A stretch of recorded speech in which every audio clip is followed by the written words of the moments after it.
అంటే ఆయన అప్లికేషనే పెట్టలేదు, ఆయనకు అసలు హాల్ టికెటే లేదు అన్నాడు. తెల్లారైన 3 హాల్ టికెట్లు బయట పెట్టిండు. ఎవరి గౌరవం దెబ్బతిన్నది? మేమనేది ఒక ముఖ్యమంత్రి స్థాయిలో ఉన్నప్పుడు బాధ్యతాయుతంగా మాట్లాడితే రాష్ట్ర గౌరవం బాగుంటుంది, వారికి కూడా మంచిగా ఉంటుంది. ముఖ్యమంత్రి గారి రాజకీయ రొదలో తిట్ల దాడిలో 6 గ్యారెంటీల చట్టబద్ధత ఏమైంది మహాప్రభు అనే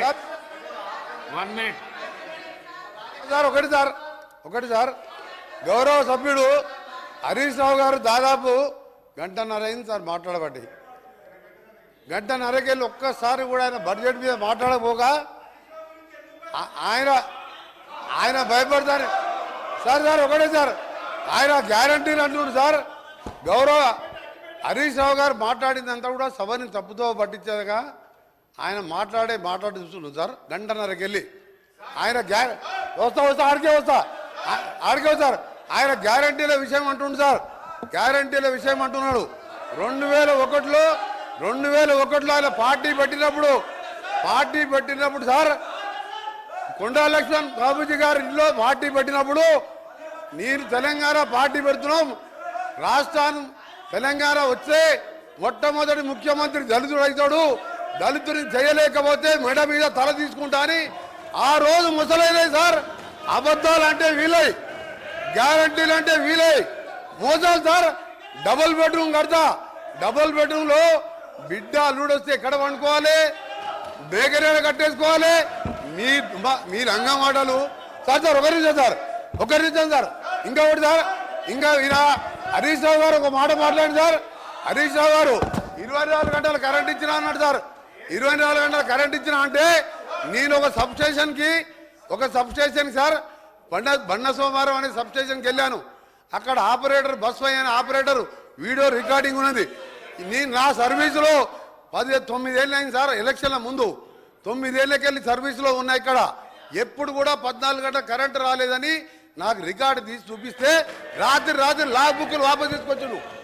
మోసాలు, దగా, కుట్రలు, అబద్ధాలు అన్ని నేర్పింది ఎవరంటే అవన్నీ టీఆర్ఎస్ పార్టీ పుట్టిన తర్వాత పుట్టిన సార్. ఇలా దళితులు ముఖ్యమంత్రి ఉన్నారు సార్. ఆఖరి మా దళిత ప్రతిపక్ష నాయకుడు ఉంటే చూసి ఓడవలేక 13 మంది శాసనసభ్యులని సంతలో పశువుల్లాగా కొని ప్రతిపక్ష హోదా లేకుండా చేసాడు. ఇవాళ హరీష్ రావు గారు మాట్లాడితే సార్, ఇవాళ దయ్యాలు వేదాలు వెళ్తున్నాయి.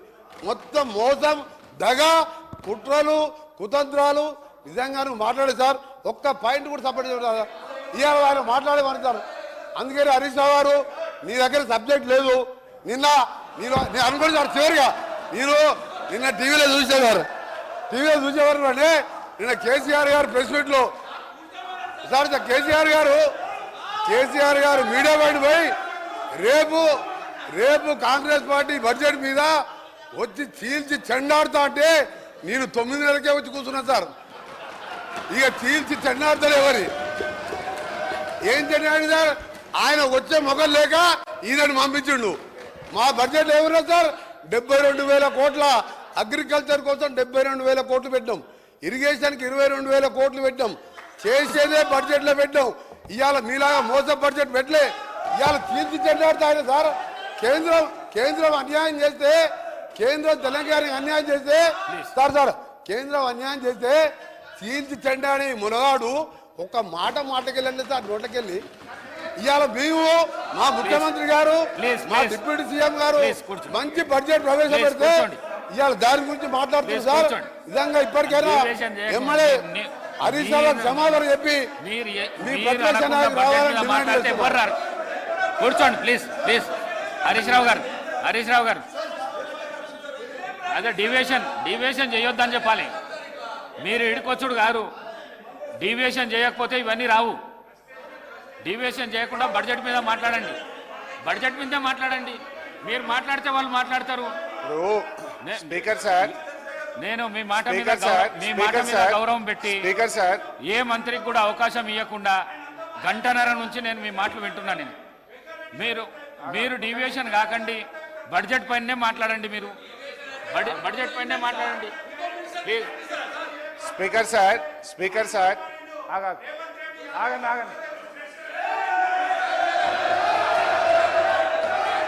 స్పీకర్ సార్ స్పీకర్ సార్ ఇప్పుడు గంటన్నర అంటున్నారు.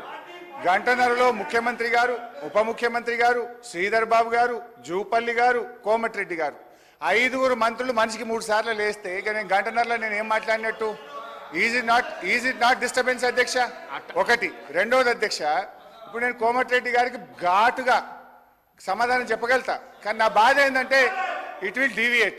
ఆయనకేమో హాఫ్ నాలెడ్జ్. ఇప్పుడు ఆయన ఏం మాట్లాడిండు? Yes you are half knowledge fellow. అధ్యక్ష,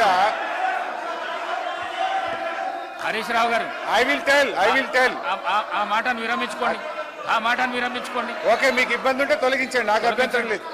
రైట్ అధ్యక్ష, ఆ పదాన్ని తొలగించండి.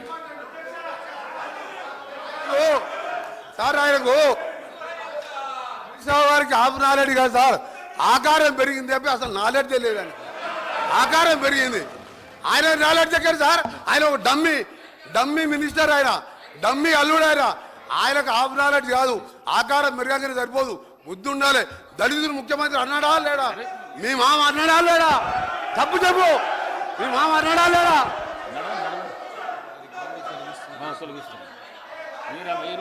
స్పీకర్ సార్, ఇదే కోమటిరెడ్డి వెంకటరెడ్డి గారు 50 కోట్లకు పిసిసి అధ్యక్ష పదవి కొనుక్కున్నారు రేవంత్ రెడ్డి గారని ఈయనే చెప్పింది కదా సార్. మరి దాన్ని ఏమంటారు అధ్యక్ష? ఇదే కోమటిరెడ్డి వెంకటరెడ్డి గారు జిల్లా కలెక్టరేట్లు, సచివాలయాలు అద్భుతంగా కట్టిండు కేసీఆర్ గారని ఈయన గారే చాలా సార్లు మెచ్చుకున్నాడు అధ్యక్ష.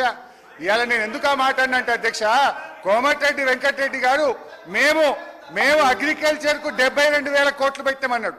అంటూనే మళ్ళీ వెంటనే ఇరిగేషన్ కి 22,000 కోట్లు పెట్టమన్నాడు. ఆయనకు అర్థం కాని ఏంటంటే బట్టి గారు చేసిన అంకెల గారిని వారికి అర్థం కాలే. వారు పెట్టిన అగ్రికల్చర్ 72,000 కోట్లలో అన్ననే ఇరిగేషన్ ఉన్నది, అన్ననే కరెంట్ ఉన్నది, అన్ని కలిపి మాయ చేసి అగ్రికల్చర్కి ఏదో ఎక్కువ పెట్టినా అని బట్టి గారు చేసిన మాయను ఆయన అర్థం చేసుకోక అగ్రికల్చర్ 72 వేరే చెప్పిండు, ఇరిగేషన్ 22 వేరేగా చెప్పిండు. అందువల్ల నేను ఆ మాట అన్న తప్ప వేరే అనలే. ఆయనకి ఇబ్బంది అయితే నాకు అభ్యంతరం లేదు అధ్యక్ష.